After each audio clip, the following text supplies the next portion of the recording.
მოგესალმებით, ეთერშია ზაქარია ქუსნაშვილი, საავტორო გადაცემით კანონი ხალხისათვის. დღეს ჩვენ ვისაუბრებთ საგზაო მოძრაობის წესებზე და მძღოლის უფლებებზე. ვისაუბრებთ იმაზე, თუ რამდენად დაცულია უსაფრთხო გადაადგილების და თავისუფალი მოძრაობის წესები.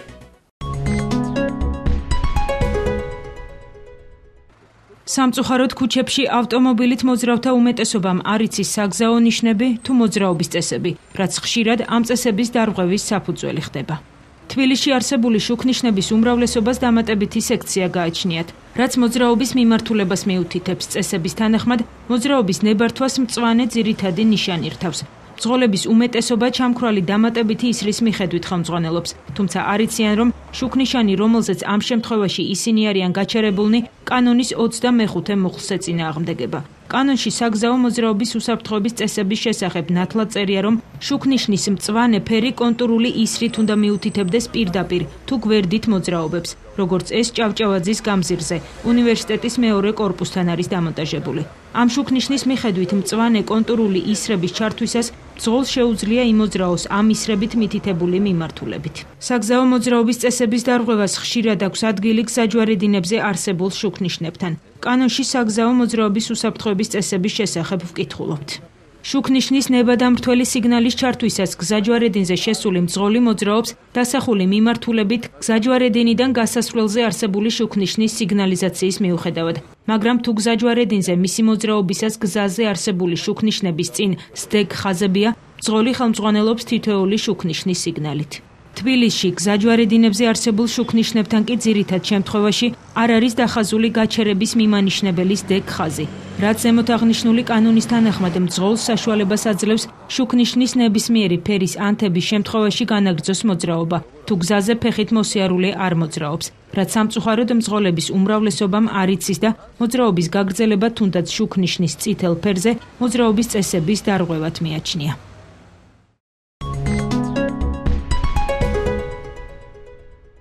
ჩვენ ვაგრძელებთ გადაცემას, ჩემი გადაცემის სტუმარია სამართლის დოქტორი, 20-ზე მეტი საგაზეთო პუბლიკაციის ავტორი საგზაო უსაფრთხოების საკითხებში, ბატონი ავთანდილ კახნიაშვილი. ამავდროულად მინდა ვთქვა, რომ ბატონი ავთანდილ კახნიაშვილი გახლავთ ის პიროვნება, რომელმა ადამიანმაც ჩათვალა, რომ მისი უფლებები შელახეს, როცა დააჯარიმეს უსამართლოდ, გაასაჩირო და საკმაოდ წარმატებას მიაღწია ეს პირველი შემთხვევა, როცა პატრული დაამარცხა სააპელაციო ინსტანციაში სასამართლოს გზით და ამით აღიდგინა თავისი შელახული უფლება. თუმცა ჯერ დავა არ დასრულებულა, როგორც ვიცი, რომ შინაგან საქმეთა სამინისტროს იურისტებმა საჩივარი შეიტანეს საკასაციო და ალბათ დავას უზენაეს სასამართლო განაცხადეს. ბატონო ავთანდილ, ჩვენ დღეს ვაპირებთ ვისაუბროთ საგზაო მოძრაობის უსაფრთხოებაზე. ეს მნიშვნელოვანი საკითხია, იქიდან გამომდინარე, რომ ეხება ძალიან ბევრ მოქალაქეს. ფაქტიურად ყველა მოქალაქეს, ვინც კი თქვათ, მიჯაჭული არ არის ინვალიდის სავარძელთან, ან სხვა ჯანმრთელობის მდგომარეობის მიზეზის გამო არ უწევს პასიურ რეჟიმში ცხოვრება. მძღოლი, მგზავრი, ფეხით მოსიარულე, ყველა ეს ადამიანი არის საგზაო მოძრაობის უსაფრთხოების მონაწილე. შესაბამისად გისვამთ პირველ შეკითხვას. ჩვენი ქართული კანონმდებლობით არის თუ არა სახელმწიფო ვალდებული უზრუნველყოს საგზაო მოძრაობის უსაფრთხოება და შესაბამისად კანონი ამბობს კიდევაც, რომ პროგრამა უნდა არსებობდეს საგზაო მოძრაობის უსაფრთხოების თაობაზე. არსებობს ეს პროგრამა და თუ არსებობს ეს პროგრამა, რა კომპონენტებს შეიცავს? ბატონო ავთანდილი. პირველში მადლობა მინდა გითხრათ, რომ იურისტი, დამოუკიდებელი იურისტი მოიწვიეთ ტელევიზიაში, სამწუხაროდ იურისტები იშვიათად ჩნდებიან ხოლმე ტელეეკრანებზე. რეალობა რომ ჩვენ სიტყვით ვაშინავთ სამართლების სახელმწიფოს, მაგრამ თქოს ამის გაკეთება იურისტების გარეშე გვინდა და ეს ეთყობა კიდევ ჩვენს კანონმდებლობას და ალბათ თითქოს ჩამოსასწრებია იურისტები და მე მგონია რომ მოქალაქეები შეიძლება ვერც გაიხსენებენ იურისტს, რომელსაც სამეცნიერო ცენზი არის დამოუკიდებელი და ექსპერტად უძახიან ამ თემის გადაცემაში. ამიტომ დიდი მადლობა. და ცხადია ეს ნორმატიული ბაზა, რომელიც ხშირ შემთხვევაში რომ პარლამენტის არაკომპეტენტურობის გამო ხარმეზებიანია, ხელს მიშლის ხოლმე არა მარტო საგზაო მოძრაობის უსაფრთხოების საკითხებში, არამედ თქვა იგივე ეკონომიკის სფეროშიც, იგივე თქვა სისხლის სამართალ წარმოებაში. და საგზაო მოძრაობის წესები აქტუალური იმდენად, რამაც ასახავს საზოგადოების თქვა სვლას. ჩვენ ევროპული ორიენტირები, როდესაც ვირჩიეთ და აბსოლუტურად სწორად და გონივრულად, ცხადია მიზნად დავისახეთ, რომ საგზაო უსაფრთხოების საკითხი მოგვეწესრიგებია იმ საზოგადოების ცნობილი საერთო სტანდარტების შესაბამისად. ეჭვიან პარება ჩვენ უკეთ გვაქვს საქმე ვიდრე ავღანეთშია და თქვა იგივე ეგვიპტეშია, მაგრამ ჩვენ ორიენტირებული უნდა ვიყოთ ძლიერ და განვითარებულ ქვეყნებზე. რამეთო თითოეული მოქალაქის სიცოცხლე, რომელიც ეწირება ავტოსაგზაო შემთხვევაში, მოგეხსენებათ ჩვენ ცივი ერი ვართ და მომაკვდეებში ვართ, ანუ კლებადერებში ვართ მიკუთვნებულები, ის კატასტროფულად გაზრდილი ციფრი, თუნდაც იმ ბნელ და უკუნ პერიოდთან შედარებით და უკვე ჟურნალი, პოპულარული ჟურნალი ავტობულის ცნობით ეს 1300 კაცამდე იყო შარშან დაღუპული. საქართველოში და 4-დან 7000-მდე სახით ჩდება ყოველწლიურად. ეს არის ფაქტობრივად კატასტროფა, ორი დიდი ქართული სოფელი რო ავიღოთ და როდესაც ჩვენ საუბრობთ თქო სამართალმცავთა კერძო საპატრო პოლიციის ეფექტურობას, ამ ციფრებიდან ამოვიდა პირველ რიგში. აგრეთვე ის საპატრო პოლიციელთა შორის თქვა ის ძღოლები გახლავთ, სამსახური ავტომობილების ის საკმაოდ დიდი რიცხვით, როცა ისინი ეწირებიან ავტოსაგზაო შემთხვევაში, ეს ბუნებრივია ერისთვის კატასტროფა და სწორედ ნორმატიული ბაზით, სწორედ სამართლისადმი პატივისცემის ზნობით, კანონის უზენაესობის დამკვიდრებით უნდა მივახციოთ იმას, რომ პირველ რიგში ნორმატიული ბაზა იყოს გონივრული და ლოგიკური, შემდეგ მისი უზრუნველყოფის ხარისხია აუცილებლად სახელმწიფოში დასამკვიდრებელი და ბუნებრივია სამართლების კულტურა, რომელიც საზოგადოებაში შეიძლება ნაკლებად არის წელს მოგესალმებით ჩვენ მოქალაქე მარს კონსტიტუციიდან სათანადოდ სისხლის სამართალს. კეთილ, მაგიტომ ვცდილობთ ჩვენ რომ ვილაპარაკოთ ბევრ საკითხზე, რომ მივეხმაროთ ხალხს სამართლის სხვადასხვა სფეროში სათანადო ინფორმაციის მისაღებად. ჩვენ დავუბრუნდეთ ძირითად საკითხს, ბატონო ალთო. ესე იგი პროგრამა არსებობს, თქვა, საგზაო მოძრაობის უსაფრთხოების თაობაზე თუ არა, ეს მაინტერესებს, სახელმწიფო პროგრამა არსებობს, თუ კანონის თანახმად უნდა არსებობდეს და დამტკიცებული უნდა იყოს და მე არ ვიცი ამ თუნდაც გიცნობთ როგორც ამ სფეროს სპეციალისტ პროგრამა არსებობს თუ არ არსებობს.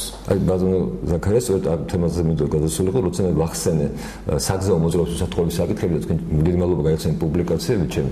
მე ამ მზას მიმართე მას შემდეგ, როცა თქვა იგივე სისხლის სამართალ წარმოებაში ზესახსოვს კოდექსი 97-ში მიღებული ზარზეებით მე 98-ში თავიდან მივიღეთ ეს ახალი კოდექსი ამოქმედება ხვალიდან პრობლემა იყო კონსტიტუციური რეფორმები და ზარზეებით მიღებული კონსტიტუციები რა დღეს შევავდით და საგზაო მოძრაობის უსაფრთხოების საკითხები ჩემი აზრით ეს ყველა მოქალაქისთვის საინტერესო უნდა იყოს რომ ადამიანები ყველას ეხება არა მარტო საქართველოში მთელ სოფლიოში ავტოსატრანსპორტო საშუალებების გარეშე თავი როგორ წარმოუდგენია მოგეხსენებათ ამიტომ უფრო მეტად უნდა იყოს დაინტერესებული სწორედ სამართლების კულტურის ამაღლებისთვის მიმართე ამ შეიძლება ჩათვალოთ დღეს ეს ჩემი სარჩელები თუ იგივე შინაგან საქმეთა სამინისტროს წინააღმდეგ ემსახურება მოქალაქეთა სამართლებელი ცნობიერების ამაღლებას.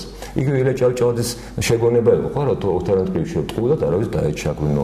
ღირსება შევინარჩუნო და მე 30 წელზე მეტია საკუთარ ავტომობილს მართავს და არც საბჭოთა ავტოინსპექტორისთვის მიმიცია, არც ის მანეთიანი და არც შემდგომი პერიოდის იმისთვის და ამიტომ ყველას მოუწოდებ ამისთვის. ამიტომ თუ მისი უფლებები იღება და უფლებები რღვა თუ არა მოქალაქე უნდა იცოდეს, პირველ რიგში მოძრაობის უსაფრთხოების შესახებ კანონი უკმას პარლამენტს მიიღება. აუცილებლად მიმართოს საჩივრით, მე რომ გაასაჩიროს თუ კი ეს არ დააკმაყოფილოს ადმინისტრაციის ორგანო და სწორედ ეს არის გზა ბატონო ზაქარია, რომ მოწესრიგდეს სახელმწიფოში სამართლიანი კულტურა. თქვენ ბრძანეთ კონცეფციაზე. ვწუხარ ძალიან, დამოუკიდებლობის აღდგენის შემდეგ ჩვენ ისე როგორც არ აქვს კაფეო ჩამოყალიბებული პოლიტიკა, არც სისხლის სამართალში, არც პრივატიზაციას სფეროში და რამდენი ხელისუფალი მოვა იმას, როგორც აბრუნებს ხან და არც ამ სფეროში გასაგებია.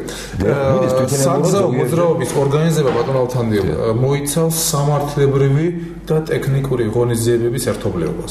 და თქვა ტექნიკური ღონისძიება, ორგანიზებული ტექნიკური ღონისძიება ეს თავისთავად გულისხმობს გზების მდგომარეობას, უსაფრთხოების მდგომარეობას, შუქნიშნების მდგომარეობას, სამართლებრივი კომპონენტი მოიცავს იმ წესებს, რომელი წესებითაც თითოეული მძღოლი თუ ფეხით მოსიარულე უნდა ვიცავდეთ და ვსარგებლოთ.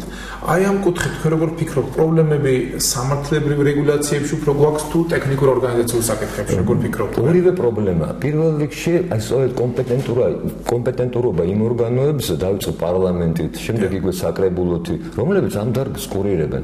მე მოგახსენებთ ახლა ახალი ინფორმაცია აღარ გვქია, მაგრამ ვარდების რევოლუციის შემდეგ მახსოვს ზუსტად 1.800.000 დაიხარჯა შუქნიშნებზე და უკაცრავად ისევე არასწორად და ხარვეზებით განხორციელდა მათი შეცვლა, როგორც მანამდე იყო.